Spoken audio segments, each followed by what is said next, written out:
Welcome back.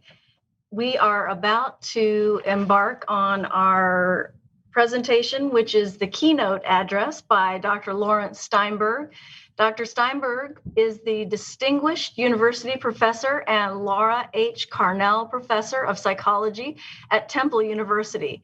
Temple University Dr. Steinberg, that is one of the world's leading experts on adolescence. His research has focused on a range of topics, including adolescent brain and psychological development, risk-taking and decision-making, family and peer relationships, juvenile justice, and school achievement. He is former president of the Division of Developmental Psychology of the American Psychological Association and of the Society for Research on Adolescence. He is a fellow of the American Psychological Association, the Association for Psychological Science, and the American Academy of Arts and Sciences. Dr. Steinberg is the author or co-author of nearly 500 articles and essays on development during the teenage years and the author, co-author, or editor of 17 books. Everything we do in the juvenile justice system relies on Dr. Steinberg and others' work on the adolescent brain. Thank you and welcome, Dr. Steinberg. Thank you very much. Thanks for that introduction. So I want to talk today about the science of adolescent brain development and how that has played a role and will continue to play a role in important legal decisions concerning how we treat young people in the system. So I'm going to start by giving you the legal context for this, and then I'll talk about what we know about the adolescent brain, and then I'll connect the two by showing some of our research findings on adolescent behavior. So many of you probably know that there have been 4 landmark cases involving the science of adolescence that have been decided by the U.S. Supreme Court within the last 15 years or so. The first was Roper versus Simmons, which abolished the juvenile death penalty. That was followed by Graham versus Florida, which prohibits life without parole for juvenile crimes other than homicide. Graham was followed by Miller versus Alabama, which prohibits mandatory juvenile life without parole for all crimes. And then Montgomery versus Louisiana, the most recent of the 4, which makes the Miller decision retroactive. So let's talk a little bit about the extent to which brain science actually played a role in all of this. A lot of people believe that brain science was very important in the decision in Roper. That's not true. It was mentioned in the oral arguments, but it was not. It didn't appear in the written opinion that Justice Kennedy wrote. Of course, before Roper, there was no adolescent brain science in Supreme Court decisions because there really wasn't much adolescent brain science. But the Supreme Court's reliance on brain science increased following Roper. By the time we get to Graham, which is 5 years after Roper, the adolescent brain is mentioned in Justice Kennedy's opinion, but really kind of in passing. And it's not really until Miller in 2012, in the majority opinion written by Justice Kagan, that adolescent brain development is mentioned in some detail.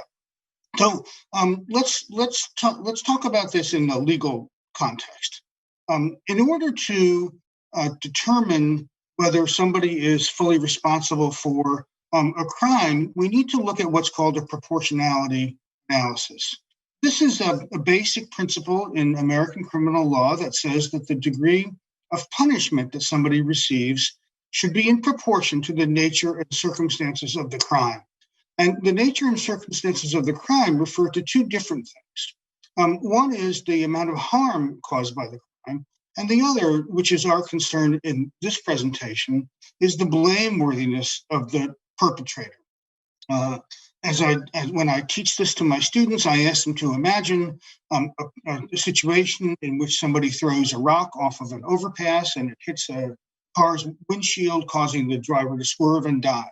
And I then ask, what should the punishment for that be? And what most people in the audience don't think of is that it depends on the age of the person. Because if, in fact, it was an 8-year-old who threw the rock off the overpass, we would think very differently about it than if it was a 28-year-old. So clearly, we assign different degrees of blameworthiness to perpetrators who have different degrees of maturity, typically indexed by their age. So the legal issues are two, really. One is, does the developmental immaturity of the adolescent mitigate his or her blameworthiness? That has to do with Eighth Amendment analysis of whether the punishment violates the prohibition of cruel and unusual punishment. The cruel part is what the focus has been in discussions of adolescent culpability, because it seemed to the court that it was inappropriately cruel to punish somebody who was still immature enough not to have full responsibility. But beyond that, there's another issue that arose in all three of these cases, and that has to do with whether the punishment should be prohibited categorically, as it was in Roper. In other words, no juveniles were any longer exposed to the death penalty, or whether these decisions should be made on a case-by-case basis. So the dissenting judges in these cases basically said, well, we'll grant you that some, maybe even most juveniles are not as mature as adults, but certainly some of them are. And shouldn't we evaluate each juvenile as an individual and make a decision about that person's culpability? The answer was no. We need a categorical ban in Roper. We need a categorical ban in Graham. But in Miller, in Kagan's opinion, the court came down in favor of a case-by-case analysis, so that states couldn't mandate life without parole for juveniles, but courts could, in fact, sentence them to life without parole if, after an individualized analysis, that's the conclusion that they reached. So there are some problems with the Miller decision, in my view. The first is that if you're going to give somebody a sentence of life without parole, you have to have a reason. And a lot of people want to sentence people to life without parole because they're afraid of what will happen when they're released back into the community. That implies that we can reliably predict future violence. And in fact, we can't. A lot of people will tell you that we can, but systematic scientific studies of this suggest that those instruments to predict future violence are wrong more often than they're right. A different issue has to do with the way in which people assess maturity. And so let's say that we want to leave this up to an individualized decision about an adolescent, and we have to decide whether this person is mature enough to be treated as if he's an adult. Well, there are several studies, including some that my research group has done, that shows that irrelevant factors unconsciously influence sentencing decisions. So individuals are more likely to view Black juveniles as mature and adult-like than white juveniles. They're more likely, they're influenced by the physical appearance and attire. This is why defense attorneys know that if they have a juvenile client, they should dress that person up like a juvenile and not like a little adult. And it also depends, and should not, on the person's demeanor. So although it sounds good in principle to do a individualized analysis, it's not really possible to do it reliably. So now we're in this following situation where a number of difficulties have arisen in the wake of Miller. So the first is, let's say that we decide that we're not going to sentence juveniles to life without parole. We still allow life sentences with parole, and we still allow very long sentences. So there have been some rulings that have called that into question.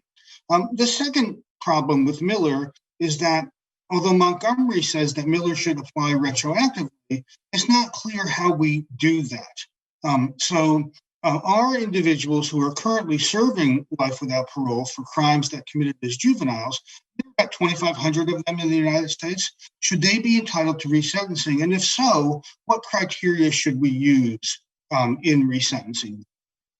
So let's look at the science for a second and connect it to the court decisions. There were three aspects of juveniles that Justice Kennedy mentioned in his opinion in Roper and then again in Graham as to why juveniles are less culpable than adults. The first is that they're more impetuous and more impulsive. The second is that they're more susceptible to external influences, especially peer pressure. And the third is that their character has not yet been fully formed, and therefore they're better candidates for rehabilitation. So for these three reasons, the Supreme Court has held that juveniles are inherently less responsible than adults, and therefore they're inherently less culpable. Okay. I hope that gives you an understanding of what the legal context of this debate is. Now I want to talk very briefly about what's going on in the adolescent brain during this time. There are changes in both the anatomy or structure of the brain and changes in the brain's activity or function. The four major changes in brain structure that are relevant to this discussion are that there is a synaptic pruning of the prefrontal cortex, that's the region behind your forehead. And when a region of the brain is pruned, it functions much more efficiently. The prefrontal cortex is important because it's where impulse control is governed.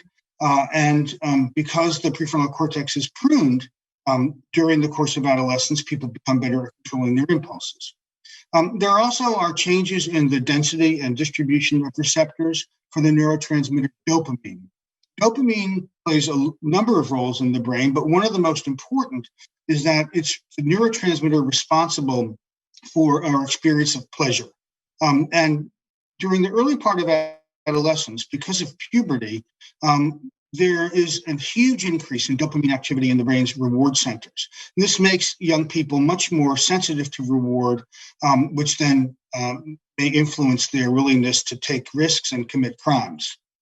A third change has to do with white matter, or myelin. And so there's increased myelination of the cortex, which means that the connections between brain cells or neurons are becoming increasingly encased in a white sheath. And just like the insulation around a stereo wire makes the electricity travel more efficiently, so does myelin when it's wrapped around a connection between neurons. And this is followed by an increase in connections or connectivity between the prefrontal cortex and deeper areas in the brain that are responsible for controlling emotions and our responses to rewards. So these changes in brain structure are associated with important changes in brain activity. And because the law is much more concerned about how we behave than how our brains look, it's these changes in brain activity and behavior that really matter the most. So the major changes in brain function are that systems supporting self-control are strengthened. There's much more activity in the limbic system in an area called the striatum in response to anticipated rewards. So if you show people images of rewarding things like smiling faces, piles of money, you see much more activity in the brain of an adolescent than you do in the brain of a child or an adult. There's a strengthening of systems that support our ability to figure out what other people are thinking and what other people want from us. And that is called mentalizing. And then there's an increase in connectivity between these different brain regions, which allows them to function more effectively. And most importantly, it allows the self-control region of the brain, the prefrontal cortex, to put the brakes, impulses, and urges that originate in other regions of the brain. But this is not complete until well after the teen years. Let me show you now some research findings from our studies of this.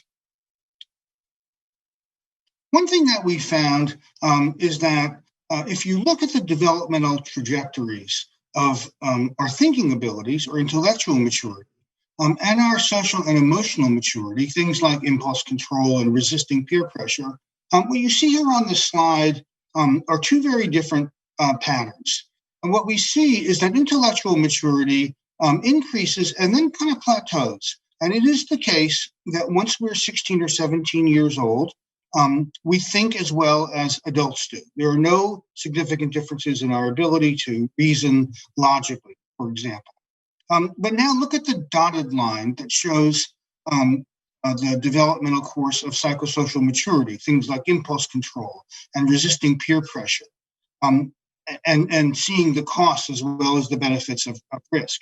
And what you see here is that this doesn't really start to take off until age 18 or so, and it's still maturing here during the 20s. And the gist of this is that intellectuals mature intellectually before they mature socially and emotionally. This difference often puzzles parents who see their kids doing so well in school and in advanced courses that require a lot of adult-like thinking, but then they see that their same teenagers behave in reckless ways and they're with their friends or when they're socializing and so on. And that's because you can be intellectually mature without being socially and emotionally mature. Now, when we first published this study, 2009, which was based on an American sample, people said, well, how do we know that that's just not true of American kids? I mean, after all, we socialize teenagers in America to be a little bit wild and to engage in sensation seeking. So here's a picture of American teenagers, and therefore it doesn't seem to be surprising that at least in an American study, you'd find that people were still emotionally mature when they were intellectually mature. And of course, not children all over the world are not socialized in the same way. And in many Asian countries, adolescence is not a time when individuals are supposed to go wild and crazy. It's a time when they're supposed to buckle down and exercise self-control over their urges and their impulses. So with the support of the Jacobs Foundation, which is a Swiss-based foundation, we got some money to do a replication of our study cross-cultural. We conducted a research study in 11 different countries that, as you can see from this slide, that are quite varied in their cultural orientations, in their economic functioning, and in many other ways. And we did the exact same testing that we did in our American sample, except we, of course, changed the language to be appropriate for the country that people were living in. And what we found was that the maturity gap that we saw in our American sample was there in the international sample as well. In other words, kind of around the world, people get intellectually mature before they get socially and emotionally mature. And this, we think, has to do with what's going on in the adolescent brain. So let me tell you how our current thinking about this is as it affects adolescent behavior. So we have advanced a theory that we call the dual systems model of adolescent brain development. These lines are hypothetical developmental patterns, but what I want to point out here is this notion that our system that exercises cognitive control, shown here in the red line, matures very slowly and very gradually, but our system that involves how we process social information and emotions and reward becomes much more easily aroused during the first part of adolescence and then peaks here in the mid to late teen years and then declines. So there is this disconnect here. There's a disconnect here between the arousability of the sensation-seeking system and the cognitive control system, which is still immature. We had shown this in American samples, and what we said in one of our articles was that this situation here, when there's a big gap between these two lines, is like having a car with the accelerator pressed down to the floor before there's a good braking system in place. So we looked at this both in the American sample and in our international sample, and here's what we found internationally. So all over the world, sensation seeking increases during the first part of adolescence, peaks here in the late teen years, and then declines. So again, this is not something that is unique to American teenagers. It's something that has to do with what adolescence is like developmentally.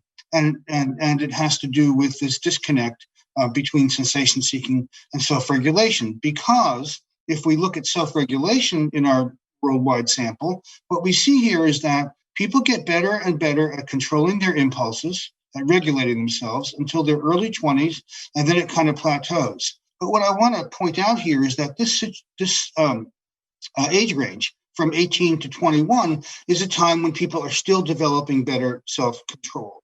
Now, the disconnect between self-control, as I've shown you here, and sensation seeking affects the adolescent's behavior. So I want to just go back for a second here and show you that the big gap is in here between this green line and this red line. And therefore, it comes as no surprise that age period is the same period when lots of risky behaviors peak during adolescence. So here is what's called the age crime curve. This is based on FBI statistics on arrest rates at different ages. And what you see is that crime tends to peak around 19, and that's true for violent as well as property crime, and then it declines after that. Well, this peak around 19 in crime, we think, is an index of the impact of this brain disconnect on adolescent behavior that makes them more willing to take risks because they're so excited about rewards and novelty and sensation seeking, and they can't put the brakes on it because they don't yet have the mature braking system. And so we now think about the age crime curve as really an age risk curve. And we measure this in our studies by looking at risk-taking in laboratory experiments. Now, that's different than risk-taking in the real world, because risk-taking in the real world is affected by the kinds of opportunity, whereas risk-taking in a laboratory situation is not. So we look at both. We measure real-world risk-taking by asking people to tell us about the risks that they've been involved in. But we measure in the lab what we call risk-taking propensity. That is, your inclination to behave in a risky way if there are equal opportunities to do that. So, for example, we wouldn't expect to see a lot of reckless driving among 14-year-olds because 14-year-olds can't legally drive in most places. We wouldn't expect to see a lot of sexual risk-taking among 12 and 13-year-olds because most 12 and 13-year-olds in the United States aren't engaging in sex. So we see different age patterns for what we call real-world risk-taking, which increases and then sort of levels off here, and risk-taking propensity, which shows this upside-down U-shaped curve. Now, I want you to keep this upside-down U-shaped curve for risk-taking propensity in mind as I show you some other slides. It's quite clear from many studies that there's no period in life in which people are more willing to take risks than adolescents. And we see this not only in their criminal behavior, but in other kinds of risky activities that we wish young people wouldn't engage in. So here's a graph showing the age of onset of illicit drug use, drug abuse, or dependence. And so we see that for most individuals who do use drugs, the likelihood of becoming dependent or an abuser is here during the late adolescence years. It's much greater than it is later on in life. Remember, this is this risk-taking period in here around the late teen years and the mid-teen years. We see this also if we look at reckless driving. So these are data from the insurance industry on driver deaths. And that's adjusted for the size of the driving population. And what we see is that they also increase early on. They peak at around 19 or so, and then they decline. Again, it helps to point to this period in development as a time when individuals are much more willing to take risks. And those risks include all kinds of things, including crime. Here's one that I find very interesting and unexpected. These are data on unintentional drownings by the CDC. Now, you wouldn't think, at least I wouldn't have thought, that 19-year-olds would be more likely to drown than 32-year-olds, because 19-year-olds tend to be quite strong and have a lot of endurance.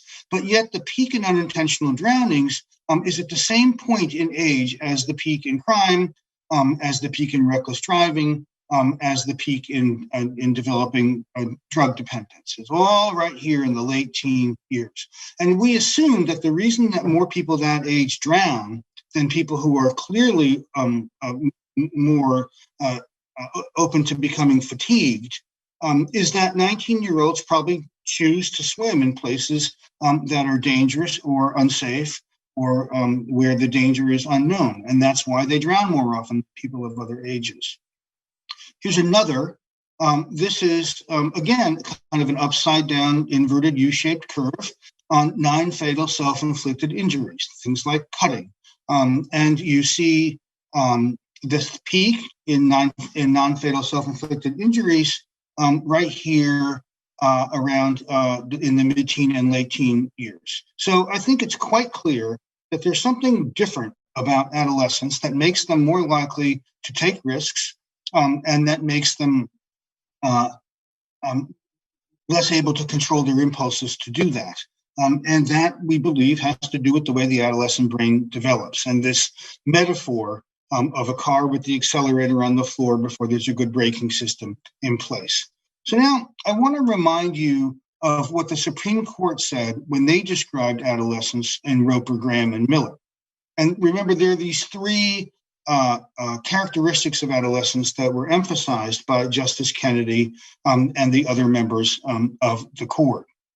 The first is that the immature judgment of young people leads them to be impetuous and impulsive. The second is that their immature brain functioning leads them to be susceptible to peer pressure. And the third is that their character is still unformed. And we've been studying some of these characteristics to see if, in fact, adolescents are more impulsive and more susceptible to peer pressure and still more capable of change than people at other ages. I'll show you some of those findings in a moment. I just want to tell you that what I think is going on nationally. I do a fair amount of expert witness work in cases in which juveniles have been accused of or convicted of very serious crimes, often homicide. There are 2 issues that seem to be coming up in courts around the country. I don't know whether they're coming up in courts in Texas. You know better than I do. And I want to look at these 2 emerging issues for a moment. The first is the applicability of the felony murder rule to juveniles. So most of you with legal backgrounds understand that in the United States, in not all states, but in many states, you can be charged with murder if someone is killed in the course of committing a felony. So even if your intent wasn't to murder anybody, if your intent was to rob somebody and the person died in the course of committing the robbery, you, in many states, can be charged with first-degree murder. The question that has been asked many times is whether this felony murder rule operates in different ways for juveniles than for adults. In lots of the cases that I've been involved in, where there's been a felony murder conviction, it's typically been a group of juveniles where one of them is a leader and the rest are followers, and where the leader has a plan to do something criminal, like rob a convenience store, and in which the other members of that peer group are assigned different roles. And some of the roles that some of them are assigned put them far away from any shooting that might have taken place. So somebody might be a lookout, for example. And that lookout may not even have known that the person going in to rob the convenience store had a gun, much less that he was going to use the gun. And because kids are so much more susceptible to peer influence, they find it very hard to extricate themselves from bad situations. And therefore, juveniles are less likely to be able to get out of a situation that might lead to a felony murder charge. And there's a case that is in the midst of being decided in Massachusetts, in which I did testify, and in which one of the questions before the court is whether the felony murder rule should apply to people under the age of 18. A second issue, again, I don't know whether this is a prominent issue in Texas or not, is extending the logic of Roper and Miller to late adolescence. So as I explained before, there's evidence that brain development continues beyond age 18, and that there are improvements in self-control and resistance to peer pressure after 18 as well. And so let's just look at this for a second. If the Supreme Court's logic in Roper and Miller is that adolescents are inherently less responsible than adults because their brains are immature, they have less control over their behavior, we should look at what research says about people who are older than 18. And there's been a huge increase in interest in brain development and behavioral development among people who are 18, 19, and 20 years old. And there are a number of states that have adjudicated cases in which the juvenile on trial, let's say it's somebody who's been on trial for first-degree murder and now is going to be facing sentencing, but the individual was, let's say, 19 or even 18 and a half at the time of the murder. Should people between 18 and up to 21, but not including 21, should those people be treated more like juveniles in the way that the Supreme Court suggested they should be treated when it decided Roper and Miller? And this is an issue on which courts have disagreed. A Kentucky court ruled that the Kentucky Constitution that permitted the death penalty for people who were, I believe it was 19 or 20 years old, was unconstitutional. That's now kicking around in the higher courts in Kentucky. And more recently, federal court in Connecticut extended Miller to the age beyond 18, although that decision was just reversed in the appellate court. But this is an active issue, and I have seen cases on this issue in about half of all states. All right, so you now understand the legal context, and you understand what we know about brain development and why that's relevant. I want to talk about two studies of offenders that I think would be of interest to this audience. One of them is called Pathways to Desistance. This was a study of serious juvenile offenders who were convicted of felony when they were between 14 and 17, and this study was done in Philadelphia and in Phoenix. And the second is a study that we call Crossroads. This is looking at juvenile offenders at the other end of the seriousness continuum. So these are juvenile offenders who were arrested for the first time for a moderately serious offense, something like assault or drug possession, between 14 and 17. And in both of these studies, we track people over time to see how they develop, how their pattern of criminal behavior changes, and what might explain that. So let's first talk about pathways and what we learned from that. So as I said, this followed juvenile felons in Philadelphia and Phoenix for 7 years into their 20s. In what we saw was that the dispositions that they received, that they were in the juvenile system, were based entirely on their prior record and on the seriousness of the crime. So the majority of these juvenile offenders in this sample were rearrested at least once within 2 years, and that does not include arrests for probation violations. So there's a lot of recidivism early on in the late teen and early 20s in this serious juvenile offender population. But that recidivism doesn't seem to carry on much beyond that, because what we found was that fewer than 10% of serious juvenile offenders become chronic, high-frequency adult offenders. So although it is the norm for juvenile offenders to reoffend within a couple of years of their first arrest, it is not the norm at all for juvenile offenders to become adult criminals.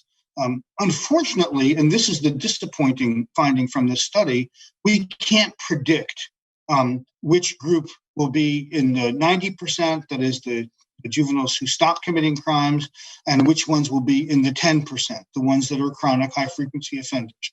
Obviously, if we could make that prediction, that would really improve our sentencing decisions. So although we know that most juveniles do not become adult offenders, we can't tell based on what they're like as teenagers, which ones will and which ones won't. We did have some interesting findings on what does lead some kids to desist from crime.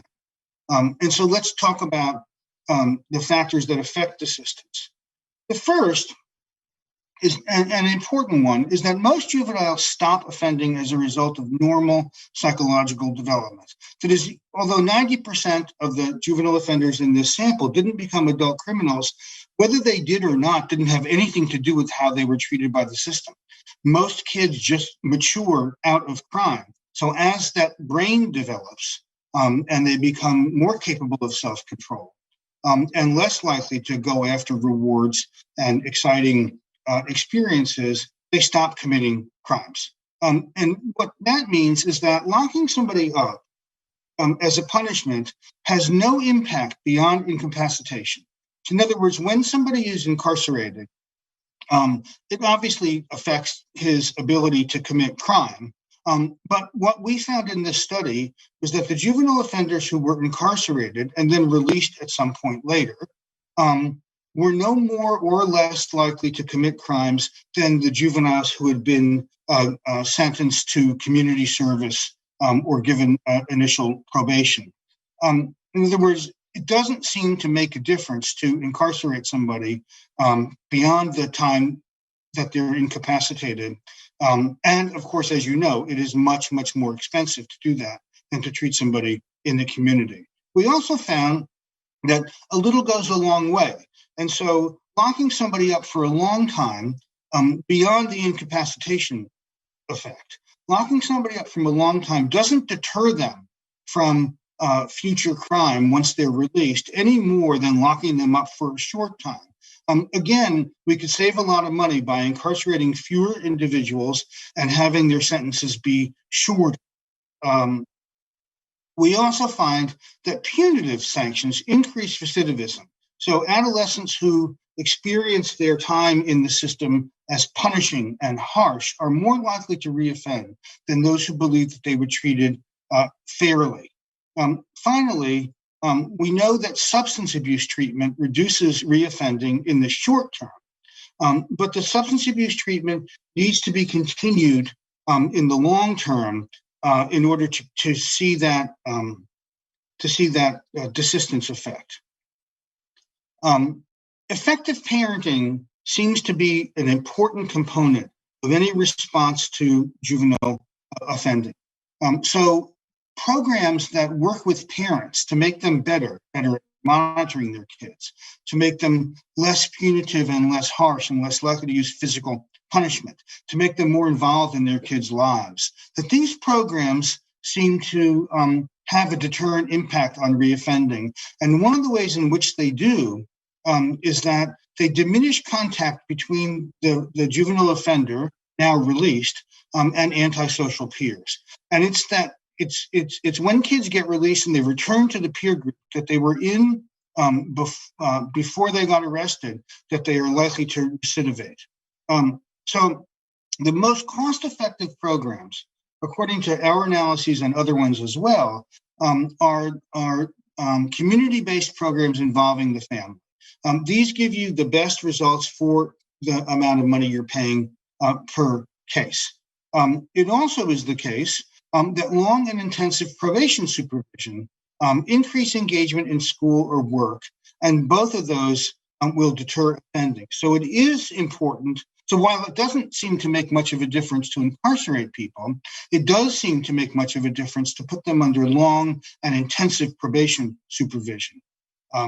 Okay, so I want to turn now to our Crossroads study, which is a study of first-time, less serious juvenile offenders. So, and I want to just present data on our California sample. Crossroads is a study that's being done in California and in Santa Ana, in Philadelphia, and in New Orleans. But the analyses I'm showing you now, we have not yet completed in the Philadelphia and the New Orleans samples. So this just concerns the more than 600 kids in California in this sample. So we interviewed them at baseline when they were enrolled in the study, and then every 6 months after that for the first 3 years, and then annually after that. And they were enrolled in the study if they engaged in certain types of illegal behavior. We had a very high retention. So these are 13 to 17-year-olds They're all arrested for minor offenses that in their locale may have qualified them for diversion. So that may mean that instead of formal court processing, these offenders are required to engage in some kind of community service program, and most importantly, if they comply with the court's demands, they have their offense expunged. And in all of these jurisdictions, some kids were diverted, and other kids who had committed the same crime and were also first-time offenders were processed through the courts. It seems almost random to us which kids go on which route. In California, we added a sample of teenagers who from the community who admitted to have committing these offenses but had never been arrested. So here's a schematic that shows you the design of this study. There's the crime, there's the arrest. Some kids have no contact with the justice system after their arrest at all. Some are diverted. Some are formally processed. Within the formally processed group, some are adjudicated, and some go on supervised probation. In the diversion group, some get traditional diversion, and some are just sanctioned and their charges have been dismissed. So this is an ethnically diverse sample with about equal representation of these different ethnic groups across these three processing groups: the diverted kids, the formally processed kids, and the ones who had no contact at all. And so what do we know about the subsequent criminal behavior of kids who were in these different groups? And I think you'll find this interesting. So below the line means that this group decreased their offending behavior over time, and above the line mean they increased it. So you can see that the kids that didn't have contact with the justice system didn't increase. In fact, they decreased their offending over time. The ones who were sanctioned and dismissed hugely decreased their offending behavior over time. The ones who were diverted decreased their offending behavior over time. But now let's look at the two groups that were formally processed in court and either given probation or adjudicated. They decreased their offending less, and they almost didn't have any increase or decrease at all. So clearly, in terms of recidivism, it is better to sanction and dismiss or to divert kids than it is to process them in court. And remember, these kids are matched, and they're all first-time juvenile low-level offenders. If we look at their increase in offending behavior, we see the no-contact group doesn't increase, the sanction and dismiss decreases, the diverted kids decrease a little bit, the court-ordered probation don't change, and the kids who are adjudicated actually increase their offending behavior. They're not all arrested for that, but they increase their offending behavior. We also see differences in rates of re-arrest. So here we have the kids that committed a crime and weren't arrested the first time. They managed to stay unarrested, even though some of them offended. The ones who were sanctioned and dismissed were least likely to be rearrested, followed by the diversion group. The ones on probation and adjudication, but who were processed through the courts, are more likely to be rearrested. We think that that's partly because once you've been court processed, the system is watching you more closely, and they're monitored more intensely. Therefore, they're more likely to be discovered if they've committed crimes. This is the cumulative prevalence of rearrest over the first 3 years of the study, and you can see that pattern holds. So the kids who are the most likely to be rearrested are the ones who went through the court system and were either ordered to probation or were adjudicated. Diversion is a little bit more effective. Sanction and dismiss is even more effective, and not having contact at all is the most effective. This is consistent with other research showing that the deeper a young person penetrates into the justice system, the worse his outcomes are likely to be. And so this is after 5 years, and we're going to look at rearrests and incarcerated, and you see that that over 5 years, the formally processed kids are 60% likely to be rearrested as opposed to 43% of the non-formally processed kids, the diverted kids. You see that in both of these in both of these graphs here. What you see is that diverting kids leads to less rearrest and less incarceration. Okay. I'm often asked in my testimony, when do adolescents think as well as adults? And of course, this is relevant to discussions of how we should treat people who are 18, 19, and 20. And the answer, unfortunately, is that it depends on what aspect of thinking you're talking about. So what we see here is that basic cognitive abilities are mature by the time people are 15. I showed you a graph of that before. Advanced cognitive abilities seem to be in place by around 18 or so. But then the coordination of emotion and thinking is still developing into the early 20s. And that's what this line here shows. Remember from our international sample, that you see this plateauing improvement in self-control until the early 20s and then no improvement after that. That's consistent with findings showing that by the time people are in their early 20s, their brains are just about as interconnected as a fully mature adult brain is. It's also the case that there are changes in resistance to peer influence. So even though people become more able to resist their peers between 10 and 21, there's another increase in resistance to peer influence after age 21. So that also doesn't mature until around 22 or 25. We're pretty sure now that a lot of this is due to the increase in connections or connectivity between different brain regions. And that, as I explained before, allows the prefrontal cortex to exercise control over urges and impulses that are emanating from the subcortical, deeper emotional, social, and reward processing regions. And here's some data on that measured functional connectivity, and we see that increases until the early 20s and then kind of plateaus. The other reason that the answer to the question I posed before is it depends comes from a study that we completed fairly recently. And in this study, it was a brain imaging study in which individuals were given a self-control task while they were being imaged. And this study included 14 to 17-year-olds, 18 to 21-year-olds, and people who were 22 to 24 years old. So we can talk about them as the teenagers, the late adolescents or young adults, and the mature. And what we see here, here's how we do it. We administer this self-control task to them under different emotional states. Some of them are in a neutral state, sometimes they're in a negative state, and sometimes they're in a positive state.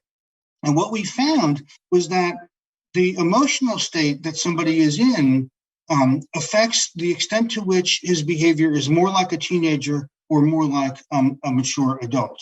So here is activation to, this is showing you that under emotional arousal, the young adults perform like the teens. Actually, this is showing that they are less able to activate their cognitive control regions than the adults. And you see here again that the young adults are like the teenagers in how they respond to threat. And they're much more responsive or aroused by threat than adults are. So that suggests that when thinking about people who are between 18 and 21, we need to take into account what the emotional situation is under which we're assessing. Well, I want to end now by talking about brain plasticity, which is another important part of this discussion. So you probably know that scientists now believe that the brain is plastic during adolescence. Plasticity refers to the extent to which the brain is malleable and is affected by the environment. It had been known for quite some time that the brain was very plastic when individuals were in the early years of life, from 0 to 3. And that discovery led to all kinds of changes in the way we think about early childhood education and childcare, because we now realize how important that period is for brain development. But in the last decade, scientists have also discovered that the brain goes through a second period of heightened plasticity, which is during adolescence.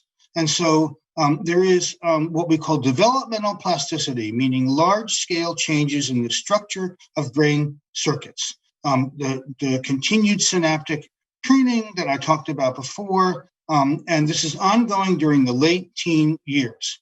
Now, your brain is still plastic now as an adult, but not in the way that it is when you were a child or a teenager.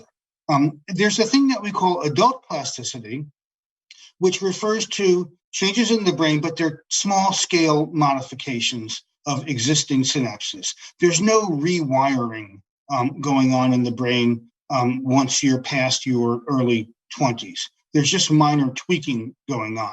What that means is that adolescence is the last period of developmental plasticity in human development. And plasticity creates both vulnerability and opportunity. Plasticity simply refers to the fact that the brain can be affected by experience. If that experience is toxic or bad, it creates a vulnerability. In other words, the plasticity makes adolescents more vulnerable to toxic environments than if their brains were not so plastic. But it also makes them more able to take advantage of opportunities in positive environments because their brains are plastic while they're having those positive experiences.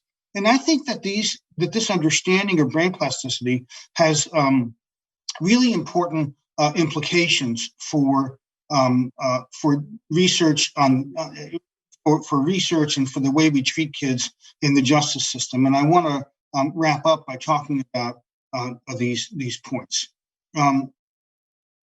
The first is that adolescence as a time of change extends much longer than we had previously thought.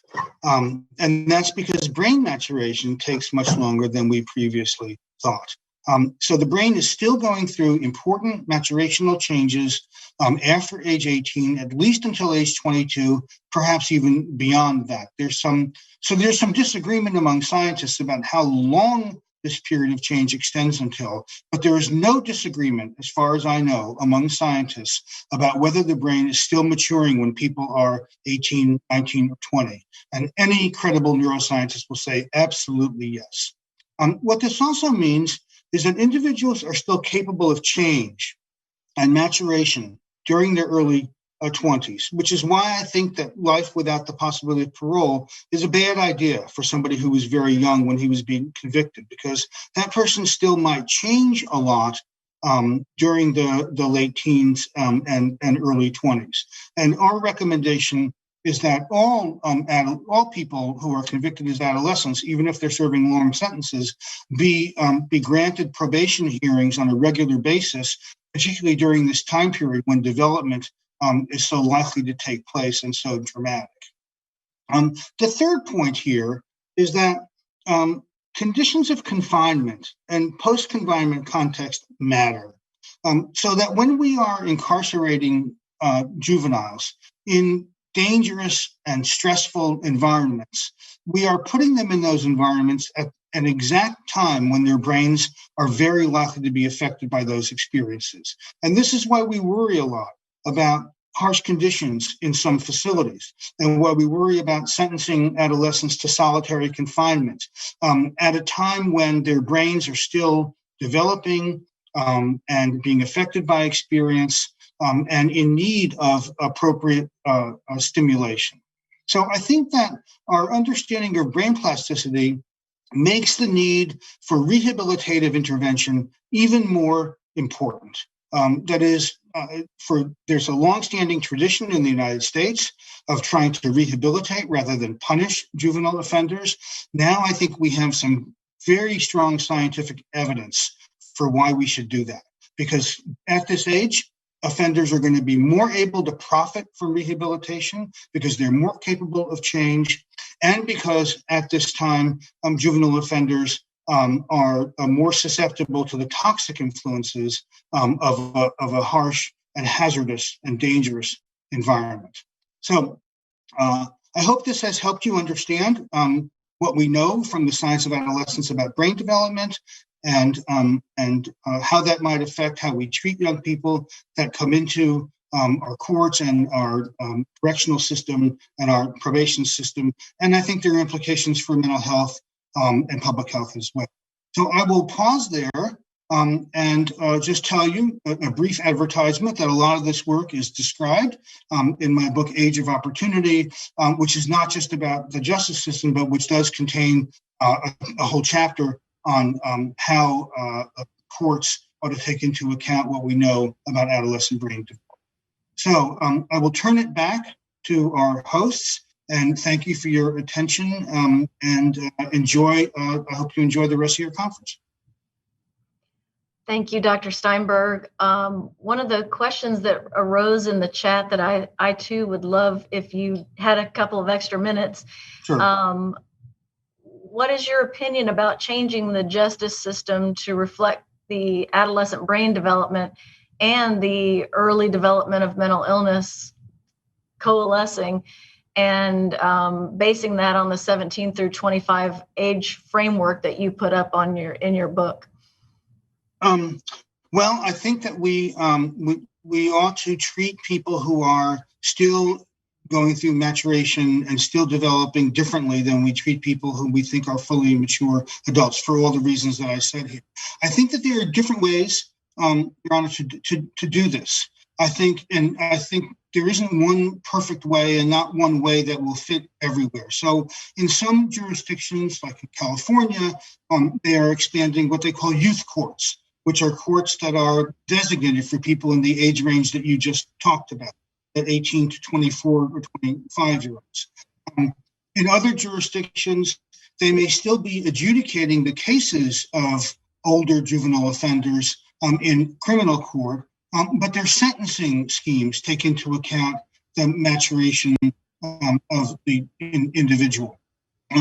With respect to your, I think, very important point about mental illness, and I might add to that substance abuse as well, is that given the fact that adolescence is the most common time for the emergence of a serious mental illness and the most common time for the development of substance abuse disorders, that lots of states are trying to have juveniles with mental health problems and substance abuse problems adjudicated in mental health courts or in substance abuse courts, where the point of the intervention is to deal with the mental illness or the substance abuse rather than to just deal with the crime and possibility for recidivism.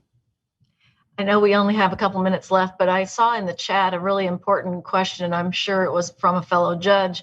One of the issues is that you stated your research showed that judges gave more harsh disciplinary measures and sentencing to, I think, children, adolescents, African-American adolescents, and children of color, because based on their thought, if you will, that adolescent was more mature. Yes. And therefore, can you respond to that? How can we deal with that disparity? Let me just put in an important detail about the study that I think will make it even more persuasive to you. The sample in that study, where we presented people with crime hypotheticals and didn't tell them, we manipulated their perception of the race of the perpetrator so that it was an unconscious manipulation. The subjects in that study were judges, and the judges were led to believe that the perpetrators were Black, rated them as more mature, even though they were the same crime scenarios. They rated them as more mature and more deserving of punishment and more culpable than the judges who rated the perpetrators as white. I think, again, look, this country is involved in a very large and intense debate about biases in our institutions, and I think this just shows another way in which perfectly well-meaning individuals may be affected by unconscious biases which may influence their sentencing decision. And become aware of that and fight against it in ourselves. Absolutely. Yeah. Thank you so much, Dr. Steinberg. This was excellent as always, and we appreciate all of your hard work, which really truly does form the foundation of all that we do in juvenile justice.